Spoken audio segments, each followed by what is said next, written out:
Hey, people, how is your quarantine going? Um, Mine is going well.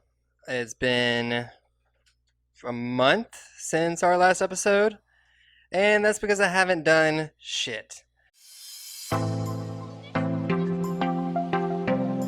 People have texted me and asked me, multiple people, those being my mom and grandmother, have texted me and asked me what I've been doing, and it's better to ask what I haven't done, which is work out, um, keep my liver healthy, um, go outside for any extended period of time.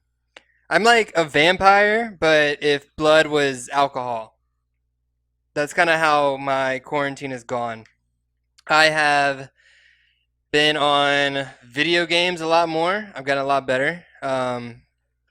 I am still debating on opening a personal channel just for streaming, which is an option to kind of cater towards a different crowd that the podcast does. Um, I have been lounging around on the couch. I've got my own little like butt cushion area that is just mine, my indention. That's just mine, just for me. It's really comfortable now. It wasn't before, but now it is. Um, I have not been watching sports because there is no sports, but there is one that we'll talk about later that I've gotten into, which goes hand in hand with the gaming. Um, it's actually been pretty exciting and it's taken up most of my weekends. But for the most part, I have tried to stay inside other than I work on weekends at like a little market type thing just to, help people out and just do something. And that's been going well. It's been super busy. It's a local business, so it's really good to get back and give money locally. If you are shopping and you're out and about grocery shopping, try to find a local market and see what they have to offer before you go to the grocery store. More often than not, they'll have most of the stuff that you're looking for, if not all, and you'll be contributing to someone that's that owns it and lives in your community. You're not giving back to a huge corporation or somebody that is still making millions and profiting off of this. You're helping somebody keep their doors open so that they can, still be there when all this ends. I mean, nobody knows what this is going to be like when it ends. I've kind of put some thought into what life after quarantine is going to look like.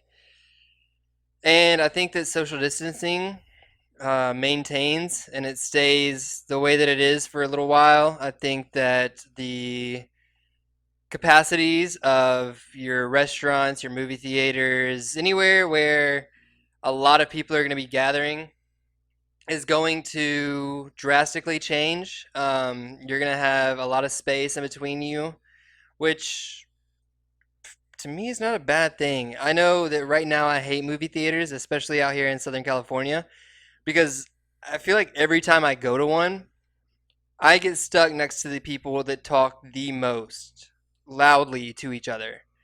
And coming from the South and being, from where I'm from, Memphis, it was almost like it was almost like people were polite enough to know just don't talk loudly. Like if there's a whisper, okay, fine. You've got something to say, you figured out the plot, whatever the case may be.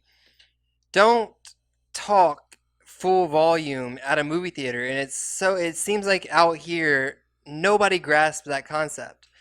I mean, going off on this tangent that I'm going off on, but it's been at least six straight movies I've gone to where that's happened. And if, that's cut in half, it's fine by me.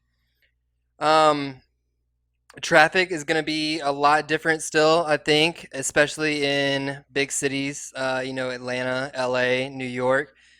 New York is going to drastically change. I think that Times Square is going to be half as crazy as it is, which is a lot of crazy.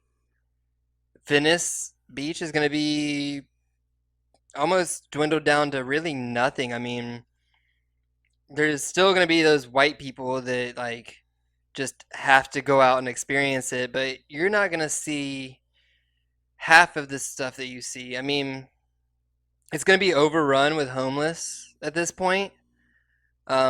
Just calling a spade on what I've seen already being out here. This has really pushed the homeless into areas that normally they wouldn't be able to go into. Normally wouldn't they wouldn't feel comfortable being in those areas just because there's so much foot traffic, and it's not a place that you can sleep or not a place that you can go, but it has all the amenities that they would want. So it's more or less like somewhere they would go late at night, whether there's showers there, the beach showers, all of those things. There's going to be a lot more of that out here in LA. They put sand in the skate parks. They completely, basically, just sanded over everything. I mean, basketball courts, skate parks, all of those things. And just from the perspective of out here, and California is doing it a completely different way. I know everywhere else is reopening, and they're starting to, and we are not in LA. Um, I think that the reopening phase this early is going to cause a lot of problems. I think there's going to be a second wave. I think after that second wave hits, there's going to be another shutdown of at least 6 weeks. And I could be completely wrong. I'm not a scientist. I don't know this stuff. I don't know the validity either of the Dr. Fauci, the whatever, the guy that has been doing this. I don't know. I've seen a lot of things that question his validity, and I'm not going to use really what he says because I haven't looked into it enough. I know a lot of like mainstream company or media companies have used him as a big proponent in this, but there's a lot of things that are questioning the validity of how much he really knows.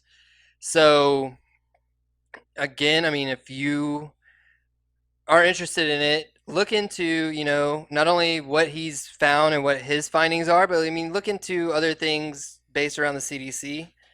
I don't know how big he is into the CDC. I mean, is he like, He's the head medical person for the country. He's not necessarily directly related so to the he's a Trump CDC. guy? He's in the Trump administration, but he So don't listen to has shit he says. no, but he's been embarrassing Trump a lot in their press conferences because Trump will say something and Fauci will be like, "Well, actually, that's incorrect," and actually give the science Okay. of it. So yeah, but again, I mean, I've seen just as many things questioning the validity of him than I have him, being in media presence, and he's been in almost every single talk show and news show I can think of, and I've seen just as many articles that, you know, counter what he's saying, and um a lot of those could be, conspiracy type things, which that's a big deal right now too. And the conspiracy behind it, I can't get behind it. I want to be a conspiracy theorist most of the time. This one right now, I can't get behind that it's a control technique, that it's like Nazi Germany. I mean, all those things, I feel like that's a lot. That's a stretch, a big stretch. And I just don't think I can get behind that one right now. I mean, things could keep happening, and I mean, granted, people are gonna call me a sheep based off of this podcast, but I don't think it goes that deep. I think that there are things that, the deep state controls that we can get into at a different time. I don't think this disease is part of it. I think that this came out of some crazy fucking bat eating shit.